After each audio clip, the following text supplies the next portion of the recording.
Él prometió regresar. En aquel tiempo mi pueblo conocerá mi nombre, porque yo mismo que hablo estaré presente. Ante nuestros ojos se ha cumplido lo escrito. Los que miraron a Él no serán avergonzados. Pronto veremos su transformación. Aquí está Jesucristo hombre.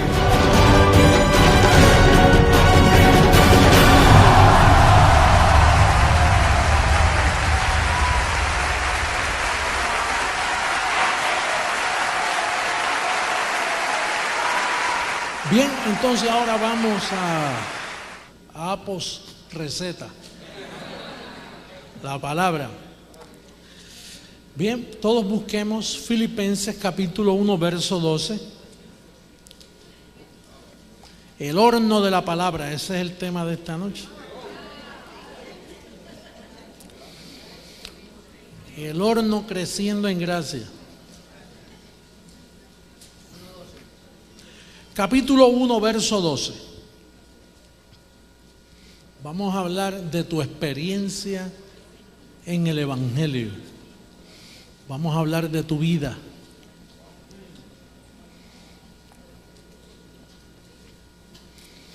Cuando lo tengan todos me dan un Abba Padre.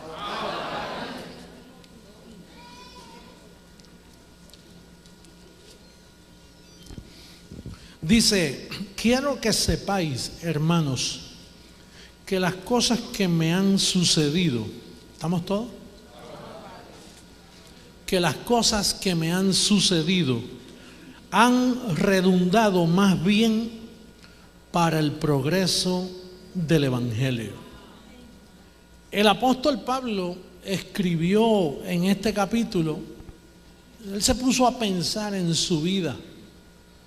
Y pensó todo lo que a él le pasó. Usted sabe que él mandó a matar a Esteban. Y él encontraba a los cristianos de aquel tiempo, los obligaba a blasfemar, que negaran el nombre de Jesucristo. Los mataba, los golpeaba. Y fue un hombre bien sufrido. Pero parece que se puso a recopilar todo lo que le había pasado. Y entonces él lo escribe y dijo, miren hermano, yo quiero que ustedes sepan que todo, diga todo lo que me ha sucedido a mí ha redundado para bien del Evangelio. Pero tú sabes que Dios no hace acepción de personas. Yo también tengo que decir, todo lo que a mí me ha pasado ha redundado para bien del Evangelio en mi vida y en la vida de otros. Y en tu vida es la misma historia. Todo lo que a ti personalmente te ha pasado, doloroso, situaciones que tú no quieres ni que nadie sepa. Por eso cuando el sistema te decía a ti, mira, cuando comparezcas delante del Señor te va a pasar una película de todos tus hechos durante tu vida. Y cada vez que te decían eso, tú decías, ay Dios mío, ojalá se hayan borrado varios capítulos. Pero dice aquí que todo, o sea, que nuestras vidas, todas han sido cuidadas y llevadas conforme al propósito que Dios tiene contigo. Hubo un escritor español que estoy buscando la dirección para escribirle, porque él no tiene Biblia para lo que dice. Pero él dice, mira, si tú te crees que tú tienes libre albedrío, o libre voluntad, tú estás equivocado. Aquí el jefe, dice él, el jefe lleva todas las vidas bajo control. Aquí no hay nadie libre. Y tuvo razón, porque Dios gobierna las vidas de cada uno de nosotros. Por eso el salmista dijo, por el Señor son guiados los pasos del hombre y la mujer. Cuando él cayere, no quedará postrado, pues Dios sostiene su mano. Salomón, el hombre más sabio de la sabiduría terrenal, dijo, muchos pensamientos son los que llegan a las mentes de los hombres, pero sobre todos esos pensamientos está la voluntad del Señor que eventualmente se va a ejecutar en tu vida. Y eso Dios lo hace para domar, llevar nuestras vidas. hasta que tú te rindes. Una de las cosas más grandes que puede suceder en tu vida es cuando tú te rindes, cuando tú paras de pelear. Es como el caballo cerrero, que no hay quien se le monte, porque viene, no sujeta a nadie en sus lomos. Pero llega el momento que lo doman y entonces es dócil y uno puede utilizar el caballo para buen provecho. Pues así nuestra vida, mientras tú sigas luchando, pues no vas a poder decir, mira, yo ahora entiendo que todo lo que a mí me ha sucedido ha redundado para bien de mi vida. Dios gobierna nuestras vidas. Por ejemplo, mira lo que dice Romanos capítulo 9, para llevar el pensamiento en esa misma línea. Romanos capítulo 9.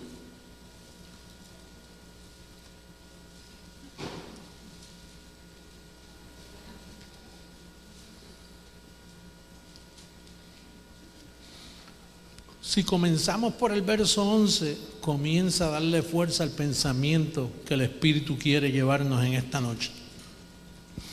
Dice, pues no habían aún nacido, ni habían hecho aún ni bien ni mal, para que el propósito de Dios conforme a la elección permaneciese, no por las obras, sino por el que llama. Se le dijo, el mayor servirá al menor, como está escrito, a Jacob amé, mas a Esaú aborrecí. ¿Qué pues diremos? ¿Cae injusticia en Dios? En ninguna manera, pues a Moisés dice, tendré misericordia del que yo tenga misericordia, y me compadeceré del que yo me compadezca. Así que no depende del que quiere ni del que corre, sino de Dios que tiene misericordia. Porque la Escritura dice a Faraón, para esto mismo te he levantado, para mostrar en ti mi poder y para que mi nombre sea anunciado por toda la tierra. De manera de quien quiere tiene misericordia, y al que quiere endurecer, endurece. Pero me dirás, ¿por qué pues sin culpa? Porque ¿quién ha resistido a su voluntad? Mas antes, oh hombre o mujer, ¿quién eres tú para que alterques con Dios? Dirá el vaso al barro que lo formó, ¿por qué me has hecho así? ¿O no tiene potestad el alfarero sobre el vaso, sobre el barro, para hacer de la misma masa un vaso para honra y otro para deshonra? Mientras más te rinda, más llevadero va a ser la voluntad de Dios en tu vida. Porque no depende de tus obras, depende de la elección, y Dios a ti te eligió. Pero mientras tu razonamiento y tus opiniones sigan gobernando tu vida, mientras esa personalidad tuya dura, recia, siga luchando, más vas a sufrir. Pero si tú eres un vaso escogido de misericordia, Él ya tiene un plan trazado para ti. Son obras preparadas de antemano. No luches, sino piensa en la vida actual que tú llevas. A mí me tomó años entender eso, pero es que yo no tenía nadie que me lo dijera. Ahora tú tienes a alguien que te lo dice. Y qué bien me ha venido no luchar. Yo no lucho con nada. Yo paré eso de luchar. Si alguien me miente, me mintió. Si me dijo la verdad, me dijo la verdad. Si me traicionó, me traicionó. Si me fue fiel, me fue fiel. Esto no es cuestión del que quiere ni del que corre. Dios está sobre tu vida. Si alguien está maquinando contra ti, déjalo, te viene bien que maquine contra ti. Deja que Dios cumpla su propósito en ti. Si te están engañando, que te engañen. A menos que tú te des cuenta. Pero la lucha esa de estar con la lucha, de estar pendiente. ¿Qué pasó? Que debía haber hecho esto. Si me hubieran mudado a tiempo. Si mis padres hubieran tomado aquella decisión cuando yo era pequeño. Qué pena que no la tomaron. Entonces uno siempre preocupado por lo que debió ser. Pero por poco lo logro, por poco lo hago, pero se me olvidó. Pues si se te olvidó, déjalo así. Reposa. Deja que el horno te dé el fuego necesario para cocinarte.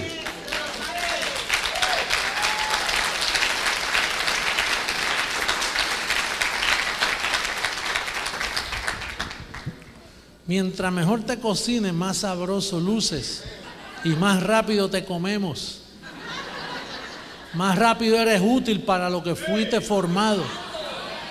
Mientras más luches, más hay que apretar el horno. Todavía está crudo, espérate, hay que darle.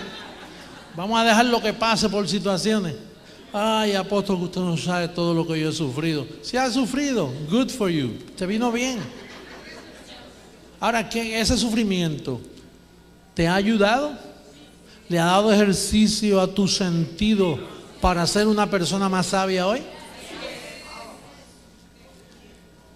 Todo lo que tú puedas aprender, toda la experiencia que tú obtengas como ser humano, especialmente en la universidad de la vida, es lo mejor que tú puedes tener para serle de bendición a otro. Y eventualmente, naturalmente, para ti. Pero lo importante es siempre pensar en los demás. Si tú estás concentrado en ti, primero yo, segundo yo, tercero yo, lo que sobra para mí, estás perdiendo tu vida. Siempre es bueno que tú pienses cómo ser útil para ayudar a alguien. Eso es maravilloso. Si tú ves la vida de Jesús en los días de su carne, Él siempre estaba resolviendo el problema de los demás. A la mujer samaritana, al ciego, al cojo, aún muriéndose así. Ayúdame a mi mamá ahí que está... Y perdona a los que no saben lo que hacen. Y tenemos que llegar a la estatura de un varón perfecto. Mientras más tú aprendas, mejor es tu vida para ser útil para el Señor. No es en vano que tú has sufrido lo que tú has sufrido. Mira lo que dice segunda carta a Timoteo en esta misma línea de pensamiento, capítulo 2, verso 11. Si no aprendes en esta lección, entonces hay otras opciones. Si tú no eres dócil y aprendes a ser gobernado por el que trata con el barro, el alfarero, entonces te va a ocurrir otra cosa. Caes en el terreno del rencor y el odio. Empiezas a lamentarte y empiezas como esas personas que creen que el mundo tiene una deuda con ellos. No, que mi papá, que esto, que esta ciudad, que este gobierno, que yo, que no me han dado oportunidades. ¿Te recuerdas lo que dijo Kennedy antes de morir? Él dijo: nunca pienses lo que Estados Unidos puede hacer por ti. Piensa lo que tú puedes hacer por Estados Unidos. Es que el egocentrismo es yo, ¿quién me ayudará? ¿Quién se ocupa de mí? Me deben, hay deudas conmigo, el mundo me ha pagado mal, la vida me ha pagado con un limón. Ya tú sabes el famoso dicho: si te pagaron un limón, búscate un vaso de agua, corta la limonada, un poquito de azúcar y haz una limonada.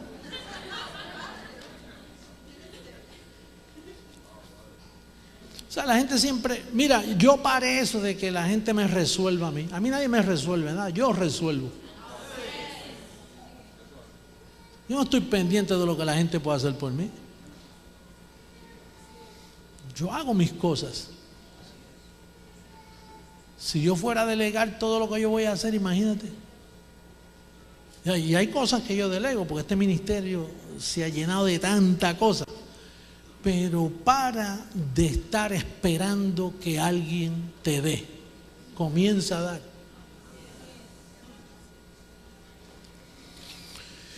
Mira lo que dice segunda carta a Timoteo, capítulo 2, verso 11.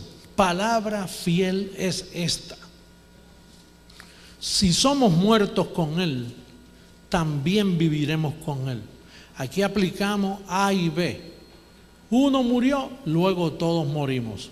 El B, si somos muertos, si nos rendimos en el horno de Señor, hágase tu voluntad.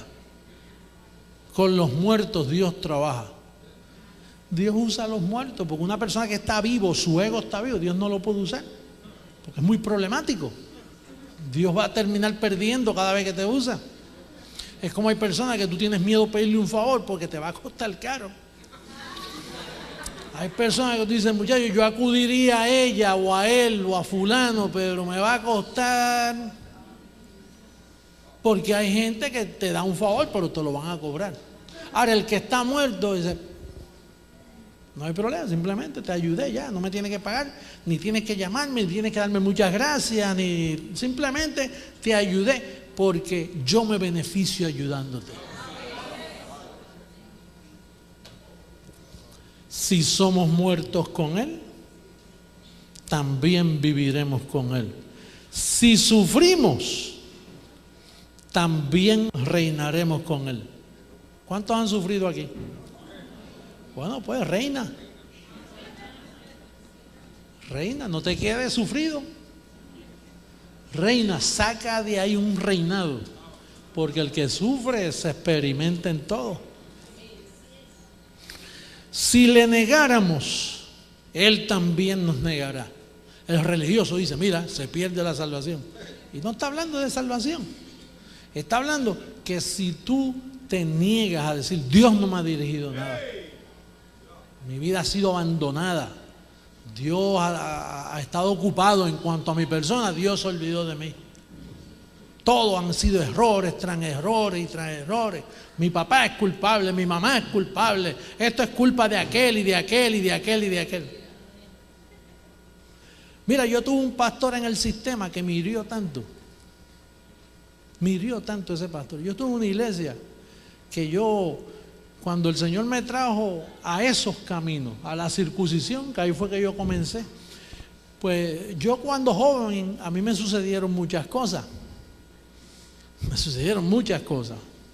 Yo era ladrón, robaba, timaba, engañaba, hacía muchas cosas. Bueno, por eso terminé preso. Porque el que roba lo envían al infierno, o sea, a la cárcel.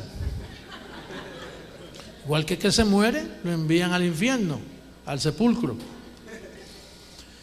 Y entonces, pues yo tuve una conversión estilo arrepentimiento, la circuncisión. Y entonces cuando yo tuve esa conversión, de momento yo no quería hacer nada malo. Yo dejé de fumar, dejé de hablar malo, yo no veía ni televisión. No bebía, no bailaba, nada. Eso era una vida de santidad por años así, jovencito. Muchos años. Y yo me dediqué a aquella iglesia y yo me ganaba 150, 200 dólares. Ahí estaban mis diezmos, estaban mis ofrendas. Yo iba a la iglesia lunes, martes, jueves, limpiaba, pintaba. Si había que comprar un instrumento, yo decía, póngame en la lista, bato con 100 dólares ahí mensuales, aunque sea en lo que voy avanzando. Y yo estuve así como 2 o 3 años dedicado a lo que era la iglesia. Y si algo sucedía, ahí estaba yo. Si alguien tenía que cuidar algo, ahí estaba yo. Si había que limpiar, ahí estaba yo. Yo estaba ahí siempre, porque yo no tenía más nada que hacer más que servirle al Señor. A mí no me interesaba nada más que estar en la iglesia y servirle al Señor. Y entonces, pues, imagínate, yo me adapté a aquella gente. Eso fue allá en Massachusetts. Me adapté. Y yo amaba a todos. Habían dominicanos, cubanos, puertorriqueños, peruanos, guatemaltecos, ecuatorianos. Habían de todo, a todos. Yo no miraba de dónde eran. Yo los amaba porque eran mis hermanos en Cristo.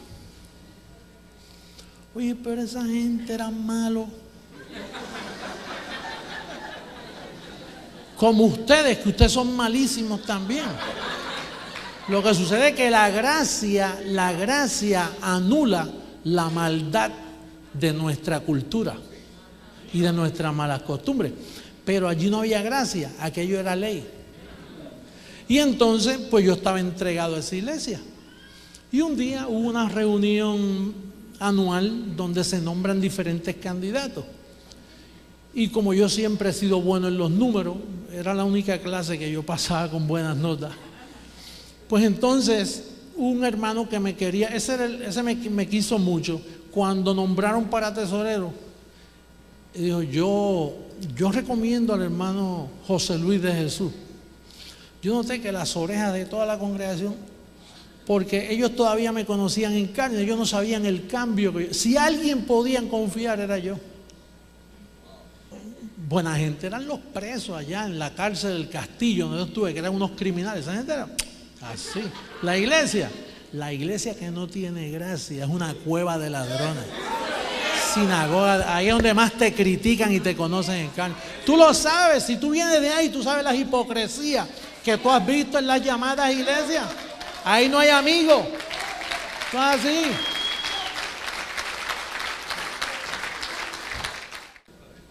Oye, sufrí. Sin embargo, después cuando yo iba creciendo, yo le di gracias al Señor porque esa fue mi mejor escuela. Ahí yo conocí la hipocresía. Ahí yo conocí lo que es un falso hermano. Ahí yo conocí lo que son gente envidiosa. Porque yo todo lo que tocaba se hacía oro. Y era un montón de aburridos, feos, mal tirados, mal vestidos. Yo siempre sharp allí. Más debían sentirse orgullosos de que yo estaba allí, caramba. Me le fui. Pero mira, sufrí. Hoy reino. Porque todo el que sufre, reina. Dios no puede ser burlado.